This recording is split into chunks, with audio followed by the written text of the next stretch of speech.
So the Aswathy ചേച്ചിയുടെ ഫ്രണ്ടിലാണ് ഞാനിപ്പോൾ നിൽക്കുന്നത്. I am so happy to be in front of you. Okay, അപ്പോൾ 2025 ഡിജിറ്റൽ മീഡിയ അല്ലെങ്കിൽ സോഷ്യൽ മീഡിയ പ്ലാറ്റ്ഫോംസിൽ മിന്നി തിളങ്ങിയ താരങ്ങളെയാണ് നമ്മൾ ഇവിടെ കൊണ്ടുവന്നിരിക്കുന്നത്. അതിനകത്ത് ഒരാള് അല്ലെങ്കിൽ ഒരു പാർട്ടായിരിക്കുകയാണ് ചേച്ചി. How do you feel? How excited are you? How happy are you? I am happy. എന്ത് തരത്തിലുള്ള റെക്കഗ്നീഷൻ ആണെങ്കിലും അത് സന്തോഷമുള്ള കാര്യമാണ്.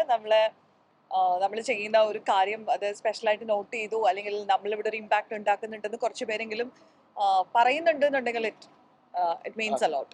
സന്തോഷം. ഈ പ്രേക്ഷകരുടെ സ്നേഹം, അവരുടെ അംഗീകാരം, ഇതൊക്കെ കാണുമ്പോൾ ചേച്ചി ഹൗ ഡു യു ഫീൽ? എന്താ തോന്നുന്നത്?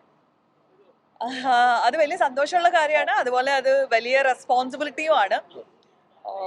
നമുക്ക് നമ്മൾ എന്ത് കാര്യം ചെയ്യുന്ന സമയത്തും അത് ഉണ്ടാക്കുന്ന ഇമ്പാക്ട്, അത് കാണുന്ന ആൾക്കാരെ കുറിച്ച് കൂടി ഒരു ബോധ്യം ഉണ്ടാവണം. കാരണം ഇത്രയും ആളുകളിലേക്കാണ് നമ്മൾ ചെറുതെന്ന് വിചാരിക്കുന്ന ഒരു എഴുത്തായിക്കോട്ടെ, അല്ലെങ്കിൽ ഒരു കോണ്ടന്റ് നമ്മൾ റീലായിട്ട് ചെയ്യുന്നതായിക്കോട്ടെ, നമ്മൾ പറയുന്ന കാര്യങ്ങളായിക്കോട്ടെ, ഇപ്പൊ ഈ സംസാരിക്കുന്നത് പോലും ആയിക്കോട്ടെ, അത് ആളുകൾ കാണുന്നുണ്ട്. അത് ഓരോരുത്തരും അതിനെ കണക്ട് ചെയ്യുന്നതും അവരതിനെ അർത്ഥം കൊടുക്കുന്നതും ഒക്കെ വളരെ ഡിഫറെന്റ് ആയിട്ടായിരിക്കും. അപ്പൊ അതുകൊണ്ട് തന്നെ കൂടുതൽ നമ്മൾ സെൻസിബിൾ ആവണം എന്നുള്ളതും ആ ഒരു റെസ്പോൺസിബിലിറ്റി ഉണ്ടാവണം എന്നുള്ളൊരു ബോധ്യമുണ്ട്.